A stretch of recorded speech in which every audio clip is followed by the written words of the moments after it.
m'appelle Shaher Mohamed, puis j'ai la chance d'animer cette conférence qui porte le titre, comme vous l'avez vu, de dopage cérébral. J'aimerais juste encore une fois répéter qu'elle a été organisée par l'Association des étudiants de Laval inscrits aux études supérieures et aussi avec la Commission de l'éthique en sciences et en technologie du Québec. Le but, évidemment, en fait, c'était de pouvoir vous permettre une meilleure compréhension de l'usage des psychostimulants et de leurs conséquences sur les jeunes et les travailleurs en particulier. Pour ce faire, en fait, nous avons un beau panel ce soir qui est constitué de Frédéric Callon, qui est professeur titulaire de la faculté de pharmacie de l'Université Laval et chercheur au centre de recherche du CHUL. Le docteur Callon a une double formation de pharmacien et de biochimiste. Il détient une expertise particulière sur les maladies neurodégénératives et en pharmacologie. Son équipe travaille entre autres sur les conséquences des acides gras oméga 3 dans plusieurs maladies du cerveau. Je dirais que l'une de ses récentes publications sur le tremblement essentiel a été sélectionnée parmi les 10 découvertes de l'année de la revue Québec Science, ce qui a valu au docteur Callon d'être nommé lauréat de la semaine Le Soleil Radio-Canada au Québec, durant le début de l'année 2013. Enfin, rien que pour ça, on pourrait vous applaudir. Je sais pas bien.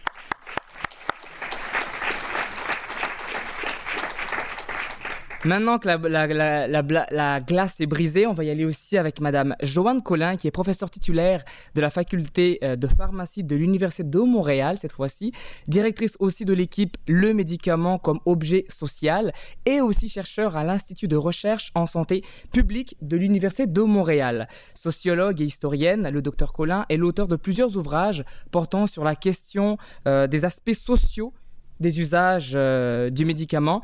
Notamment, je vais citer le médicament au cœur de la société, c'est bien ça, contemporaine, socialité contemporaine, paru en 2006, et plusieurs articles qui lui ont valu notamment d'obtenir comme co-auteur le prix du meilleur article en sociologie médicale en 2001.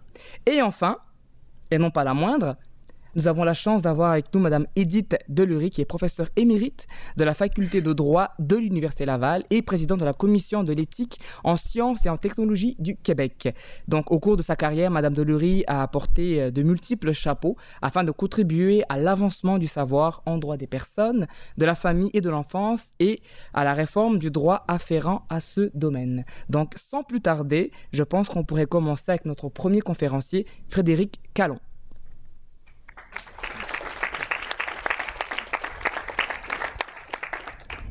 Donc, merci beaucoup.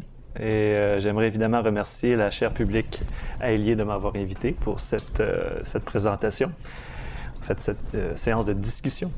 Moi, je vais plutôt parler en tant que neuropharmacologue. Donc, ce que je vais vous mentionner aujourd'hui, ça va être plutôt des généralités, je dirais, sur la neuropharmacologie pour un petit peu assir là, le reste du débat. Donc, un survol à la neuropharmacologie. Le terme psychotrope, c'est un terme qui fait peur un peu, mais en fait, ça veut simplement dire des molécules, finalement, qui ont des effets sur le système nerveux central. Juste que psychotrope, ça fait peut-être un peu... ça a l'air pire que c'est. En fait, si on regarde un peu l'histoire des produits qui ont été utilisés justement pour avoir des effets là, au niveau du cerveau, du système nerveux central, l'éthanol est le plus vieil exemple.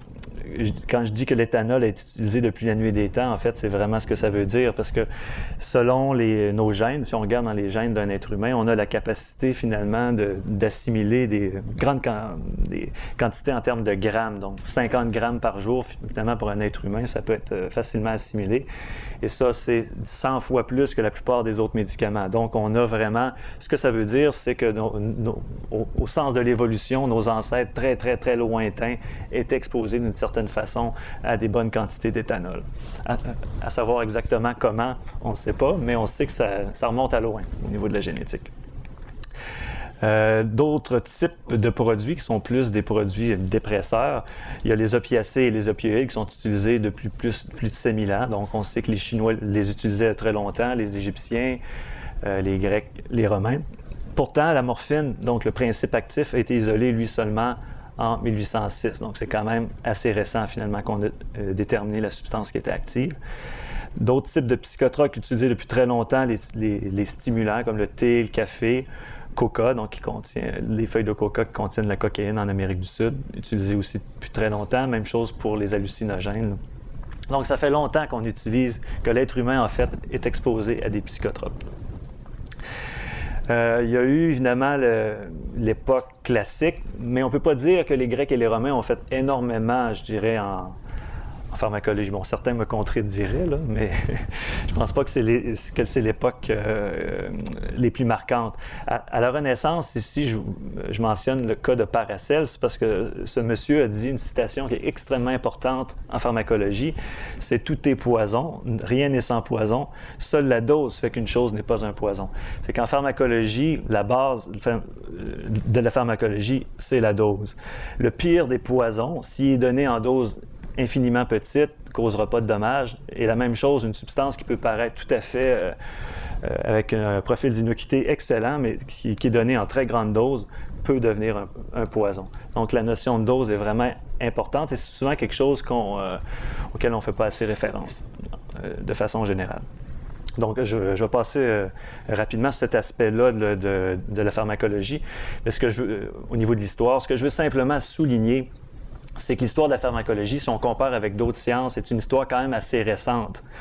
Si on regarde au 19e siècle, il y avait quand même des connaissances plus avancées en géologie ou dans plein de domaines.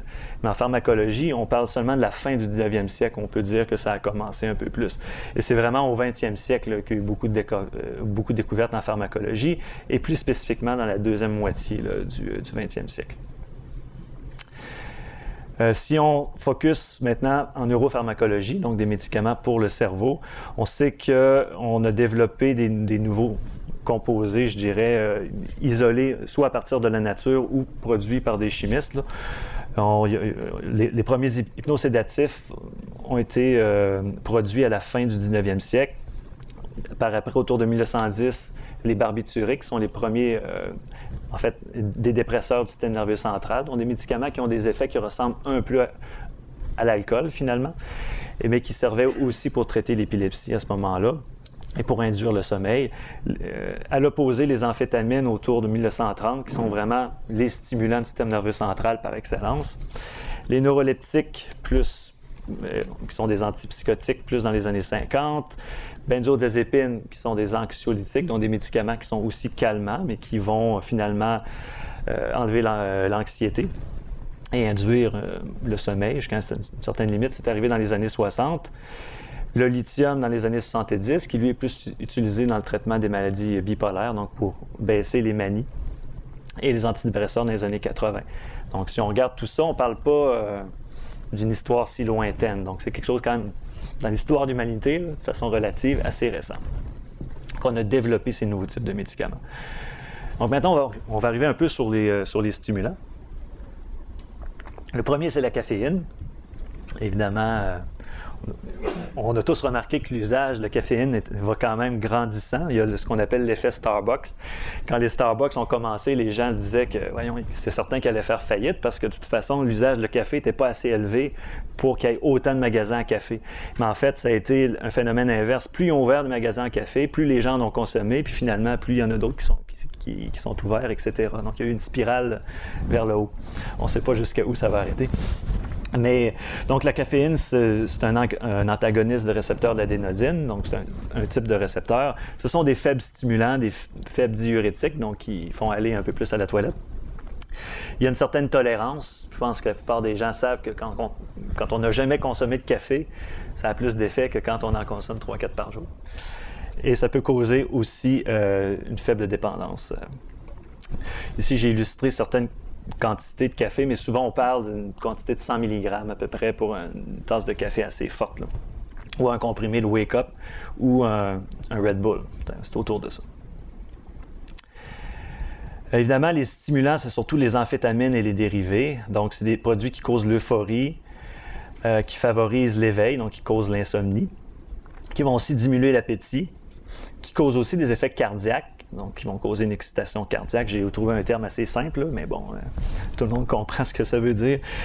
Tolérance, ça veut dire qu'il faut augmenter les doses pour obtenir le même effet. Et une dépendance. Je vais revenir sur la dépendance un petit peu après. Donc, les produits les plus utilisés sous prescription, c'est la méthylphénidate et les différents sels d'amphétamine. Et donc, c'est des produits qui ont des durées d'action rapides une durée d'action rapide et une durée d'action courte.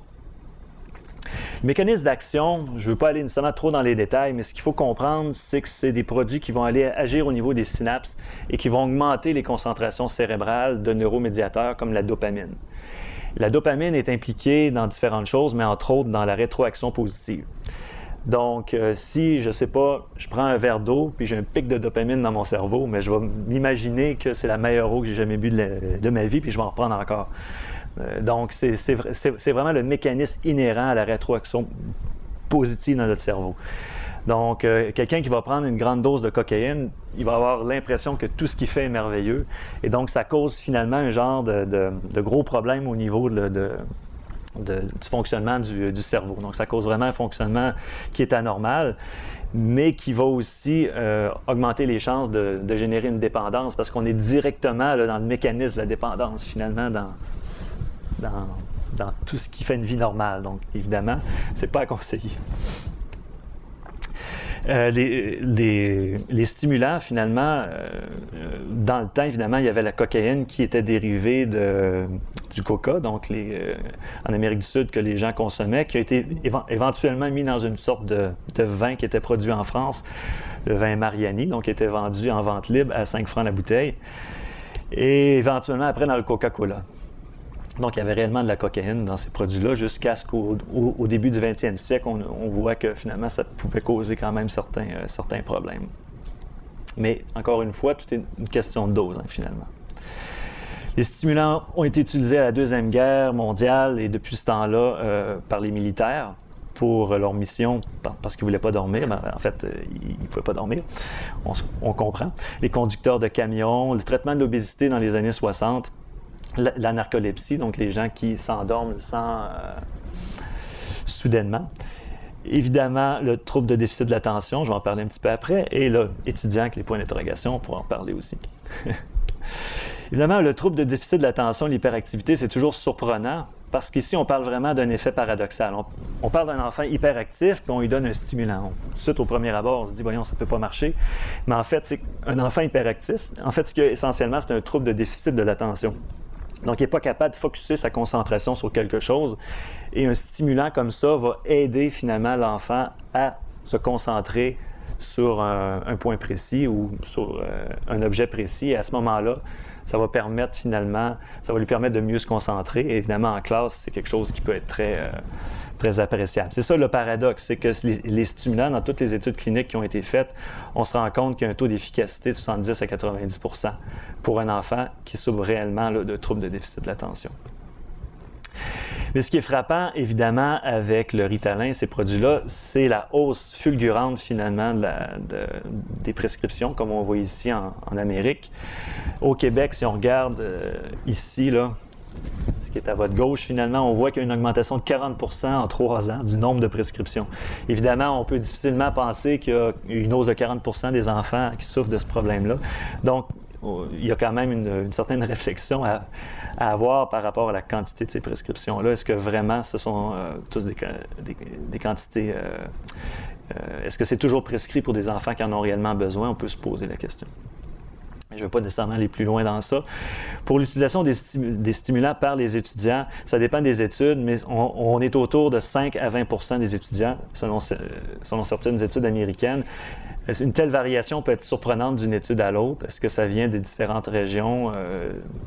Est-ce que ça vient finalement du type de questionnaire différent? On pourra en parler, mais la plupart des étudiants répondent que c'est pour améliorer leur performance, mais des fois, on peut en douter aussi. Là. Je pense que c'est aussi des usages récréatifs. Là. Donc, moi, je fais juste effleurer le sujet, mais le seul point, dans le fond, sur lequel je veux quand même insister, c'est que les effets sur la performance réelle, scolaire, des stimulants est négligeable. La plupart des études n'ont pas vu vraiment, chez quelqu'un de normal, qui n'a pas de trouble de déficit de l'attention, ça n'a jamais été clairement démontré qu'il y avait un effet sur les performances scolaires, en tout cas à ma connaissance. Par contre, c'est clair que ça cause l'euphorie. Donc, c'est certain qu'une personne, si tu lui demandes, elle va peut-être avoir l'impression que ça l'a beaucoup aidé, mais en fait, ça peut être une illusion. Par contre, c'est des produits qui ont aussi des risques importants. Puis ça, les risques, eux, sont quand même assez bien connus. Simplement l'insomnie, puis ça a l'air niaiseux, l'insomnie, là, mais le sommeil, c'est extrêmement important. Et si on commence à gruger sur notre sommeil, il y a plein de conséquences au niveau de la santé à différents registres. Simplement au niveau cardiovasculaire, mais simplement au niveau de l'alimentation. Quelqu'un qui dort mal va avoir tendance à manger plus. En fait, il y a toutes sortes de cercles vicieux qui sont associés à un manque de sommeil. Bon, la tolérance, la dépendance, évidemment, puisque ce sont des agents qui agissent au niveau de la dopamine. Au niveau de la santé cardiaque, vous savez, dans les années 80, il y a eu une grosse utilisation de cocaïne et on se retrouve dans les années après, il y a eu beaucoup de gens qui ont décédé dans la trentaine, quarantaine, cinquantaine de problèmes cardiovasculaires qu'ils avaient développés avec l'usage de stimulants de ce genre-là. Ça ici, c'est une petite diapo plus reliée justement au sujet d'aujourd'hui qui montre finalement en quelle couleur? En genre de orange. Là, on voit les chiffres en 2005 et en jaune pâle les chiffres de 2010 pour les visites à l'urgence reliées à des médicaments qu'on utilise pour le trouble de déficit de l'attention, donc des stimulants. On voit une augmentation quand même assez drastique qui peut suggérer justement un usage, là, je dirais, non optimal ou un usage récréatif là, dangereux finalement de ces produits-là. Et c'est ça, dans le fond, qui fait qu'il y a un problème sur lequel il faut se pencher un peu plus. Que faire? Bon, parce que j'avais vu certaines suggestions, mais une que j'avais vue, c'est que les gens voulaient qu'on considère les utilisateurs comme des tricheurs. Et moi, j'avais des réserves par rapport à ça, parce que si on dit que c'est tricher, prendre des stimulants pour étudier, bien, c'est peut-être dans le fond qu'on insinue que c'est efficace. Et le point que je veux faire, c'est qu'il n'y en a pas vraiment d'efficacité au niveau des performances scolaires, surtout pas à long terme avec des produits comme ça. C'est plutôt au niveau de l'information et de la prévention, probablement qu'il faut agir, mais encore là, il va falloir avoir un bon message. Avant de terminer, je voulais juste mentionner une petite chose vraiment de neurosciences fondamentale. C'est la plasticité du cerveau. Le cerveau, ce n'est pas un organe comme les autres, dans le sens que le cerveau a une très forte capacité d'adaptation. On le sait, on est des êtres humains.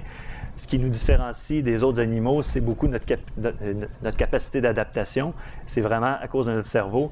Et c'est parce que notre cerveau a une forme de plasticité qui peut avoir des changements de connexion, je dirais, entre les neurones du cerveau. Et ça a des implications en neuropharmacologie. Ça en a deux grandes qui sont contradictoires finalement. Dans un sens, on peut penser que les effets des médicaments peuvent être temporaires parce que le cerveau peut s'adapter aux médicaments et finalement revenir à la normale après. Par contre, il y a aussi l'inverse. On a des évidences que certains médicaments vont justement s'attaquer à la plasticité cérébrale et causer des effets à long terme. Deux exemples, les antipsychotiques qui peuvent, en fait, ça c'est plus connu du côté moteur, là, que les antipsychotiques utilisés sur une longue période peuvent avoir des impacts sur la motricité. Bon, ce qu'on appelle les dyskinésies tardives, il y en a plusieurs autres, là, des phénomènes comme ça. Puis quand on est pogné avec ça, c'est très difficile finalement de retirer ces problèmes-là parce qu'on a changé des choses fondamentales dans la plasticité cérébrale. Même chose avec la dépendance aux drogues d'abus. On le sait, les cocaïnomanes vont vous le dire, là, 30 ans après, 40 ans, ils s'en souviennent encore. Là, je veux dire, c'est des choses qui restent marquées là, finalement à long terme dans le cerveau parce qu'il y a des changements qui restent permanents. Probablement reliés au mécanisme de mémoire, finalement. Bon, usage récréatif de drogue d'abus, j'en parlerai pas trop. Donc, les conclusions de ce que moi je voulais dire. Pour l'usage thérapeutique, en fait, mon point, c'était justement de ne pas oublier les patients dans le débat, parce que souvent, quand on entend des débats sur l'utilisation des antidépresseurs ou différents médicaments, il ne faut jamais oublier justement les patients, ceux qui souffrent de maladies du système nerveux central, peuvent en avoir un très grand besoin, puis ça, c'est quelque chose qu'il ne faut pas retirer du débat. Et l'autre chose, c'est que pour le sujet plus d'aujourd'hui, dopage cérébral, il n'y a pas vraiment d'évidence qui suggère que ça soit efficace pour accentuer les performances académiques. Donc, je pense qu'à la base, c'est le message, en tout cas, selon moi, c'est un des messages importants là, en neuropharmacologie. Donc, c'est ça pour ma partie. Merci.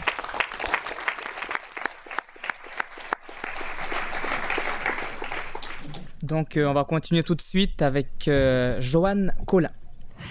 Alors, bonjour. Merci beaucoup aux organisateurs de la chaire de m'avoir invité. Je trouve ça extrêmement intéressant de pouvoir être ici ce soir et puis aussi d'entendre des dimensions sur lesquelles on se questionne, mais qui, en tant que sociologue, sur lesquelles j'ai pas vraiment de réponse. Je pense que nos présentations vont se croiser, c'est certain, mais vous allez voir qu'il y a vraiment beaucoup d'interrogations, en fait, et vraiment peu de réponses encore. Donc, moi, j'ai intitulé la mienne « Entre performance et dopage » et pour une analyse culturelle des recours aux médicaments psychotropes sur les campus universitaires. Le docteur Callon disait que les évidences scientifiques sur les effets, dans le fond, de ces médicaments qu'on utilise, qu'on appelle les smart drugs ou les amplificateurs cognitifs, en fait, sont controversés ou en tout cas sont peut-être pas du tout efficaces.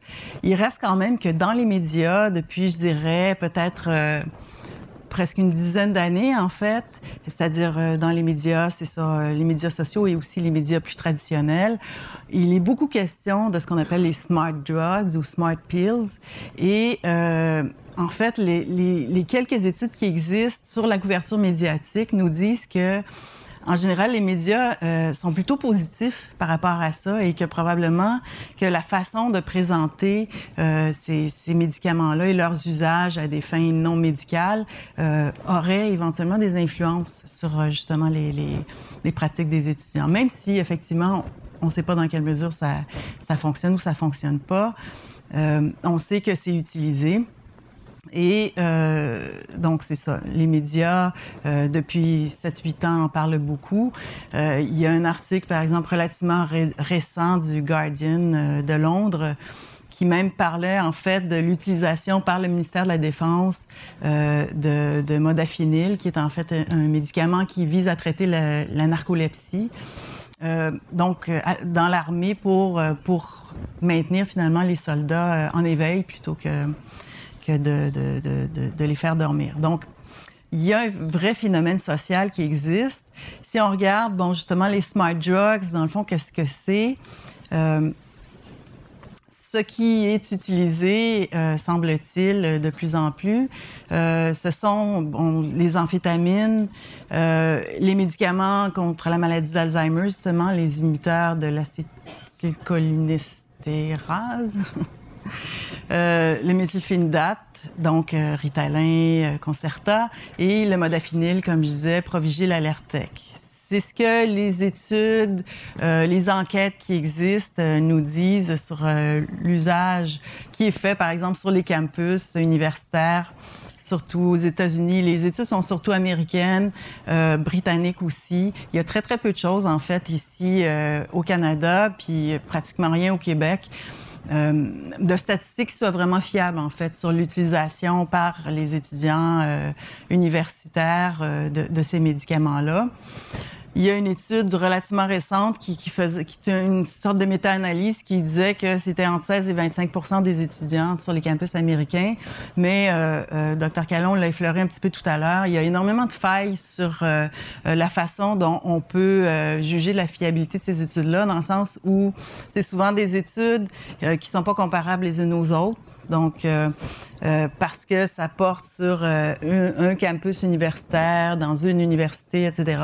Parce que souvent, on pose pas les mêmes questions aux étudiants. Donc, si on leur demande « Avez-vous utilisé ces substances-là ou une de ces substances-là, comme le Ritalin, combien de fois dans le cours de l'année dernière ou combien de fois dans votre vie ou combien de fois dans le mois dernier? » Donc, il y a toutes sortes de variations de cet ordre-là qui existent et qui font que c'est très difficile de voir vraiment l'ampleur du phénomène, en fait.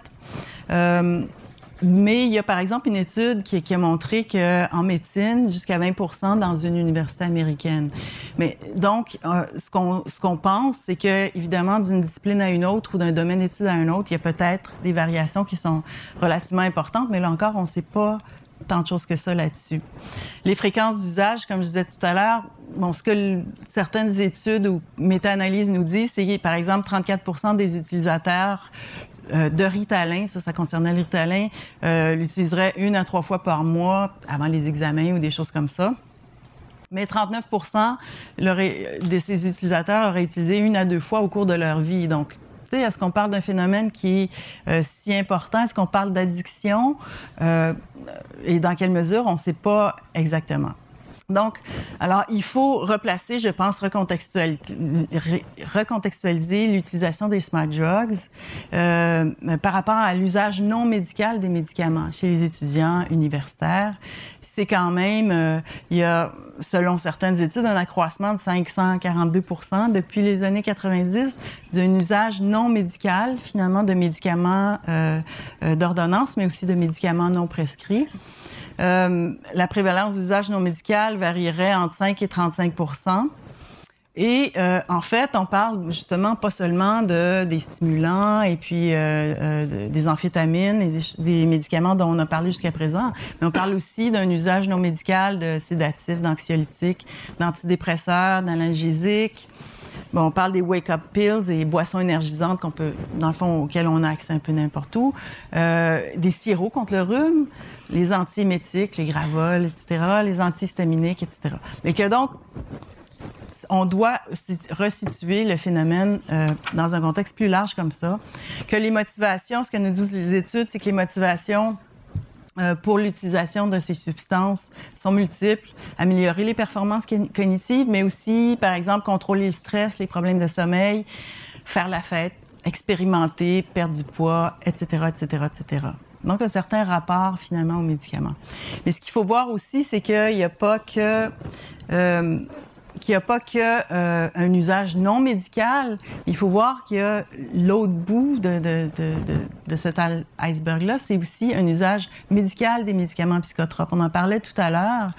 Ce qu'on se rend compte, c'est que chez les étudiants universitaires, donc en milieu académique, il y aurait, selon certaines études, une étude américaine entre autres, à peu près 15 % des étudiants de premier cycle qui souffriraient de troubles anxieux ou dépressifs, 13 % chez les étudiants gradués, donc, et ce qui correspond, dans le fond, à une prévalence quand même très importante, qui se compare pratiquement à, par exemple, la prévalence de la dépression majeure chez les adultes au cours de leur vie, d'après une étude canadienne, ou des troubles anxieux et dépressifs, mais là, qui sont plus élevés parce qu'on met les deux ensemble, chez les adultes au cours de leur vie, là, d'après une étude québécoise. Bon, alors, je dirais que sociologiquement, on a encore énormément à faire, donc, pour mieux comprendre le phénomène. Et nous, on a fait une étude exploratoire qualitative, donc on n'a pas de chiffres, à l'Université de Montréal. Donc, on a fait des entretiens, des focus group avec des étudiants de différentes disciplines, différents domaines. 5 focus group, 10 entretiens individuels pour un peu...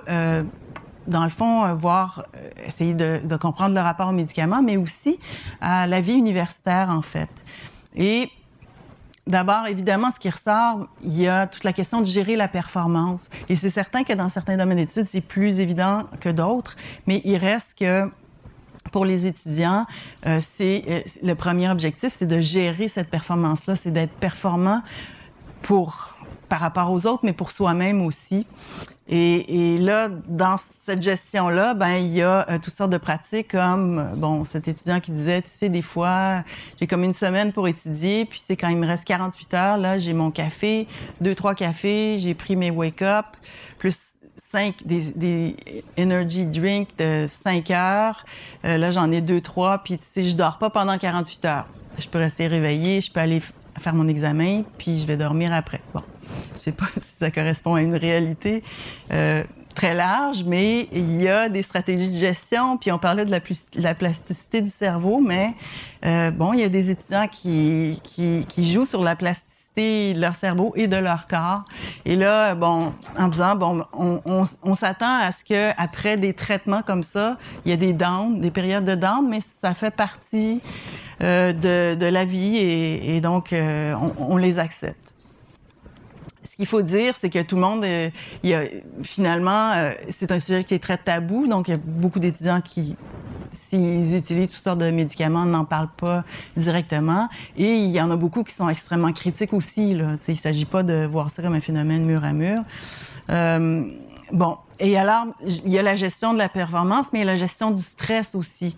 Et donc, un étudiant qui nous dit, ça fait que, tu sais, il y a beaucoup de gens qui sont en détresse psychologique à cause de ça, à cause du stress, parce qu'ils sont pas capables. Écoute, en médecine, la quantité de dépression, trouble psychiatrique est assez faramineuse, etc., etc. Et finalement, une étudiante qui, elle, a eu un diagnostic de dépression et puis était sous antidépresseur et disait donc, j'arrêtais jamais. Je faisais rien d'autre de ma vie que d'essayer de finir mon doctorat. Mais ça marche pas. Donc, bref, finalement, je me dis, le système est comme ça, boulimique. Il va falloir que moi-même, j'arrive à résister. J'ai fait ça. Bon, est-ce que j'étais capable? En été, c'est mon but aussi d'arrêter de prendre des antidépresseurs. Je suis en train d'arrêter, on verra, mais ça fait peur. Ça donne de l'anxiété parce que je me dis, il faut surtout pas que je redevienne comme avant. Donc, il faut pas que je retombe là, dans la dépression, le stress, etc. Bon, finalement, le dernier volet, je vous disais, je pense que justement, l'utilisation qu'on peut faire de médicaments, de smart drugs, est à mettre en lien avec un usage non médical, mais aussi un usage médical de médicaments, entre autres de médicaments psychotropes chez les jeunes. Et c'est à mettre en lien aussi avec un phénomène sociétal réellement. On en parlait tout à l'heure un peu, l'accroissement des usages des médicaments psychotropes. Donc, Zoloft, Prozac, Paxil, évidemment, des antidépresseurs, mais dont la prescription est en hausse quand même assez faramineuse depuis, entre autres, la fin des années 80, depuis l'arrivée sur le marché du Prozac, entre autres. Et ce qu'on voit ici, ça, c'est une donnée d'IMS sur l'accroissement du nombre d'ordonnances d'antidépresseurs au Canada, entre 1999 et 2004. Et ce qu'on voit, la colonne en bleu, en fait, c'est les ISRS, donc les antidépresseurs de la génération de Prozac. C'est ça qui a littéralement explosé au niveau du nombre des ordonnances.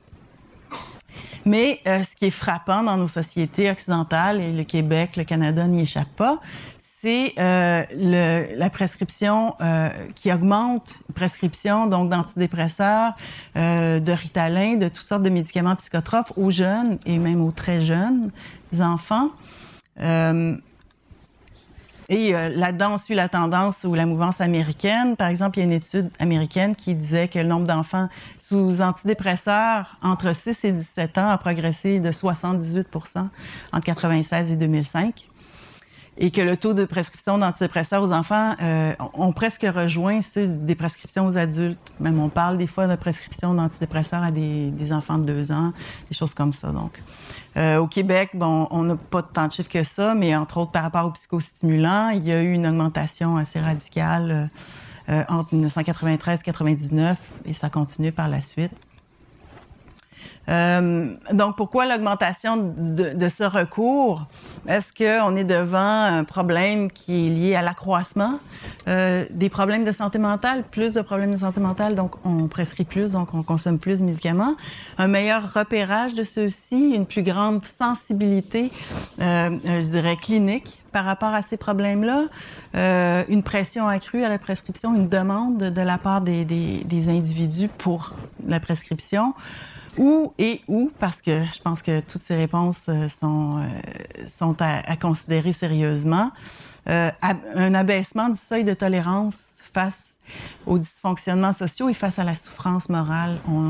Face à l'inconfort moral, on est plus intolérant et donc on n'a plus tendance à se considérer rapidement comme malade plutôt que anormal, plutôt que normal dans notre rapport au monde.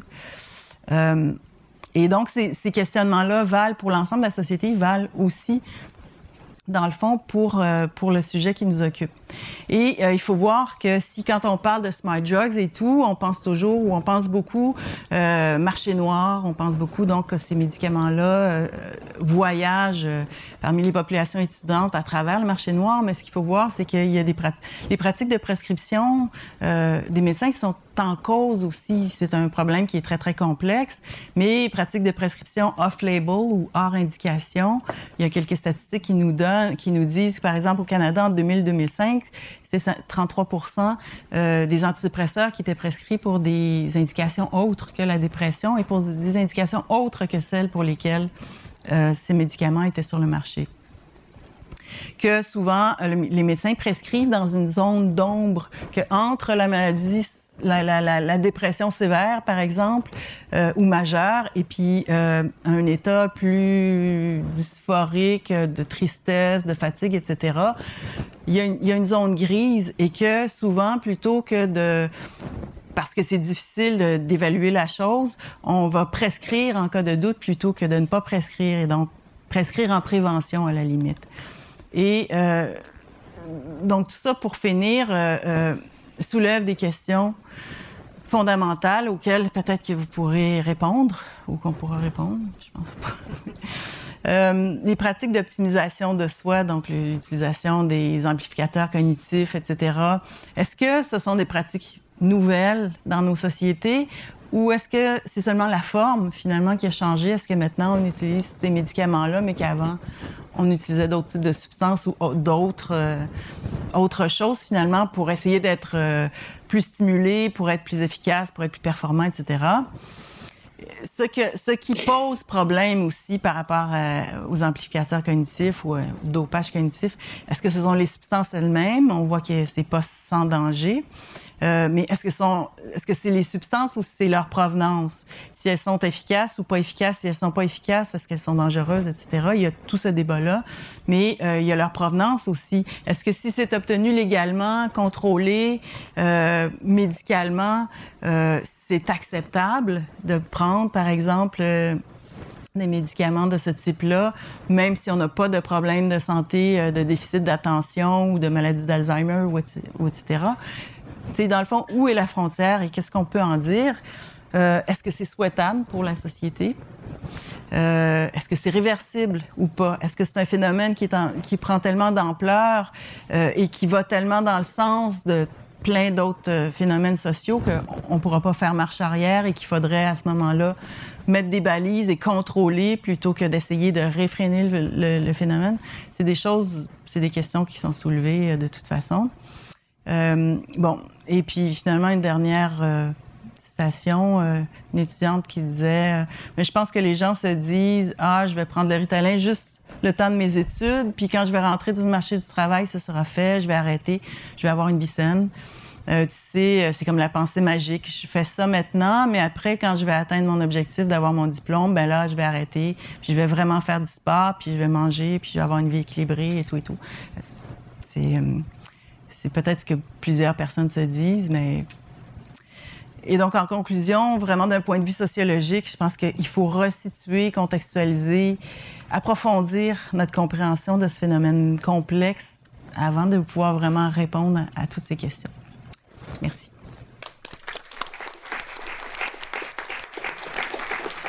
Donc, Madame Edith Delury, s'il vous plaît. D'abord, en fait, je voulais vous souhaiter la bienvenue à tous et à toutes. De fait, je dois vous dire tout de suite qu'en principe, je devais tout simplement vous accueillir avec le président de la LIES, mais que pour des raisons hors de son contrôle, Bernard Keating, qui devait venir vous entretenir des enjeux éthiques, n'a pas pu venir. Alors, je l'ai remplacé à la dernière minute.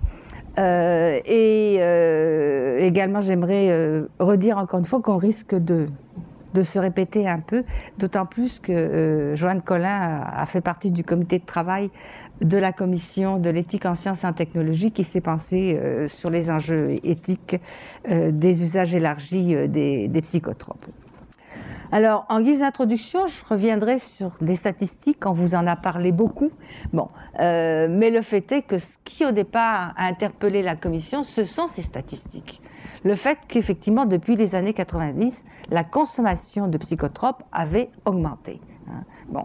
Et en 2002, comme vous le voyez, les Canadiens se classaient parmi les plus grands utilisateurs de médicaments psychotropes au monde, ce qui n'est pas rien. Bon.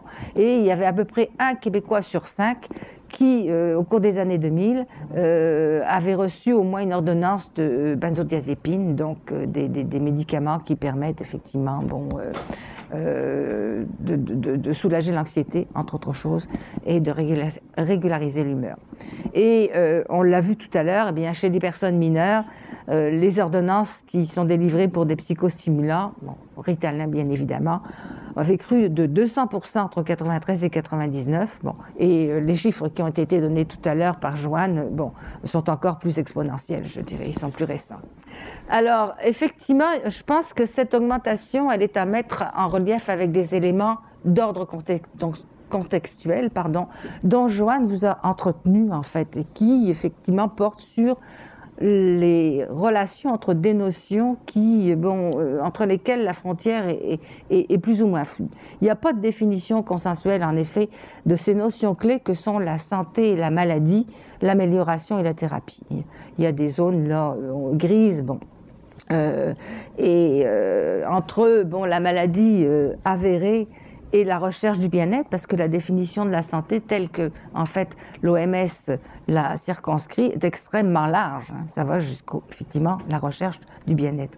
Donc, entre ces deux pôles, il y a bien sûr des situations intermédiaires dont participe, et ça, Joanne l'a rappelé tout à l'heure, la médicalisation d'événements, en fait, pénibles, qui peuvent survenir à tous dans le courant de la vie, genre deuil, séparation, échec d'ordre professionnel, échec d'ordre scolaire, et qui fait qu'on va recourir effectivement aux psychotropes pour soulager une souffrance qui peut être temporaire, mais qui peut devenir effectivement à la longue plus souffrante encore. Et il y a les notions, évidemment, d'amélioration et de performance qui, participent des valeurs qui sont imprimées dans notre société, qui, par définition, est une société technologique. Je pense que ces valeurs-là sont importantes à souligner.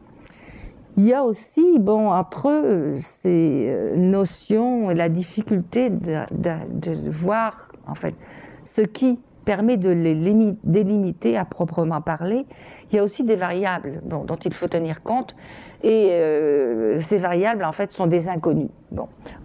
Il y a l'absence de connaissances sur le fonctionnement du cerveau, parce que si effectivement nos connaissances progressent, je pense qu'on a encore beaucoup de chemin à faire, et même si je lisais récemment qu'il y a un vaste projet là, de simulateur du cerveau qui vient d'être enclenché en Grande-Bretagne, je ne suis pas convaincue que ce soit pour demain la veille qu'on y arrive.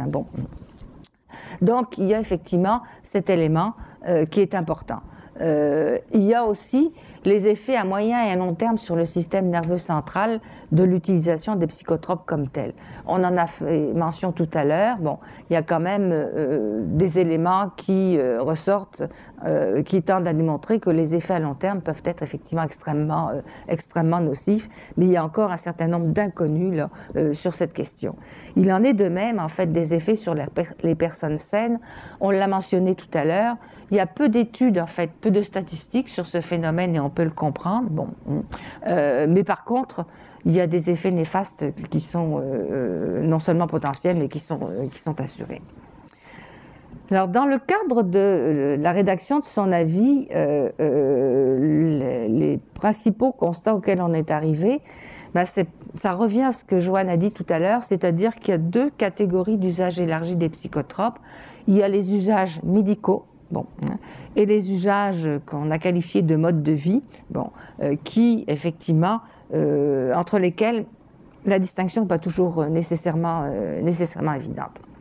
Alors, les usages élargis sur le plan médical s'expliquent d'une part par la difficulté d'établir un diagnostic en santé mentale.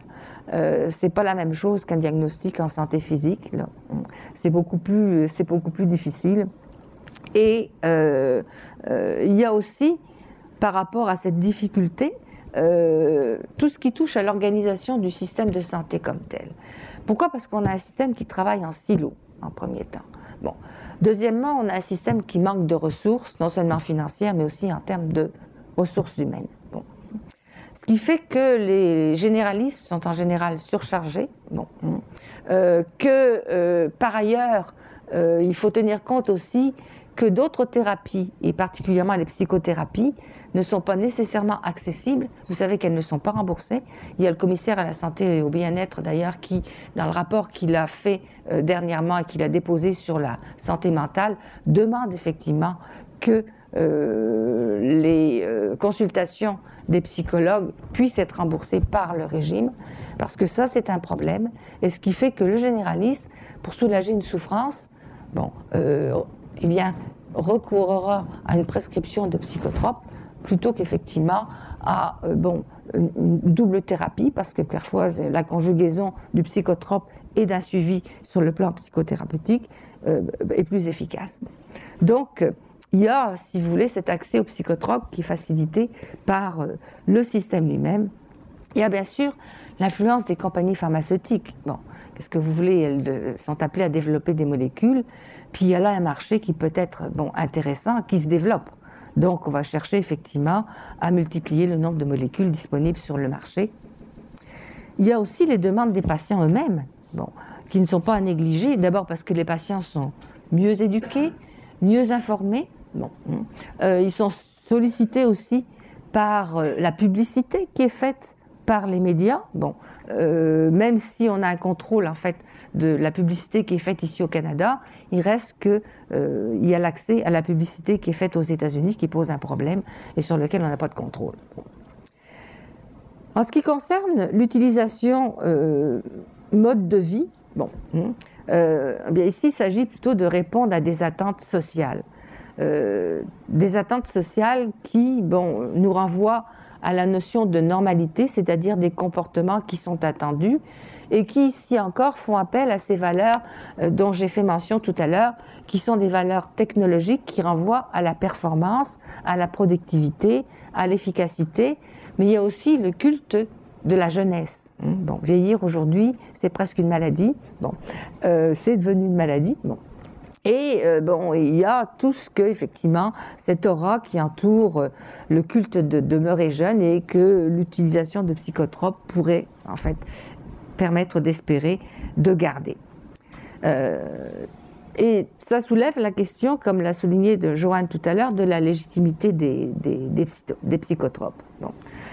Pourquoi ? Parce qu'en fait, pourquoi se priver d'un moyen qui permet d'améliorer des fonctions, le renforcement, stimulation de la mémoire, des fonctions cognitives, amélioration de la capacité d'attention, contrôle de la fatigue, stabilisation et contrôle de l'humeur, diminution de l'anxiété, amélioration de son image, sans compter les usages récréatifs auxquels on a fait référence tout à l'heure. Alors, dans cette circonstance, pourquoi, effectivement, s'en priver ?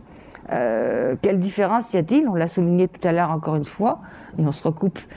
C'est entre l'utilisation de la caféine, l'utilisation de l'alcool, l'utilisation qu'on pouvait faire de certaines plantes dans l'Antiquité, et le fait aujourd'hui d'utiliser des médicaments. On peut se poser la question, et pour certains, il n'y aurait pas de distinction effectivement à faire.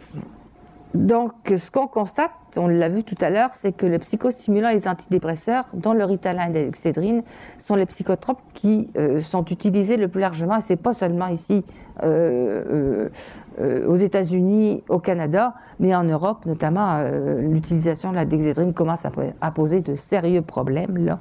Et on constate ici encore une utilisation de ces médicaments hors normes, c'est-à-dire, et aussi non seulement hors indication, mais aussi hors normes, c'est-à-dire qu'on utilisé pour des indications qui ne sont pas celles qui sont prévues pour le médicament, et la question du dosage aussi, et la question de la durée du traitement qui pose problème. Et ça, c'est un gros problème, effectivement. Et par rapport aux perceptions des usages élargis, eh bien, ces perceptions sont modulées par un certain nombre de facteurs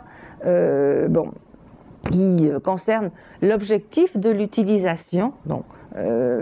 Donc, est-ce que c'est à des fins médicales, à des fins de soulager la souffrance, à des fins d'amélioration ?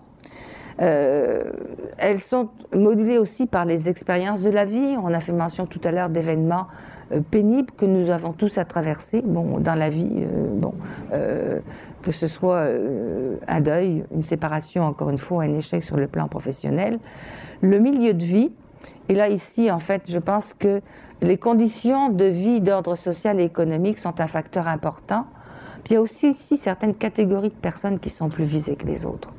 parce que même si l'usage élargi des psychotropes, en fait, est un phénomène répandu, il reste qu'il y a certaines catégories de la population, en fait, où ils sont beaucoup plus prescrits, pardon.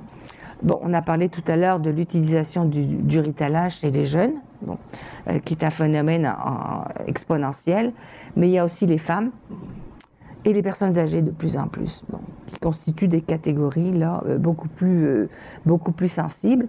Il y a bien sûr les domaines professionnels, bon, qui fait que bon, il y a une culture organisationnelle qui peut ici intervenir. Il y a la profession comme telle.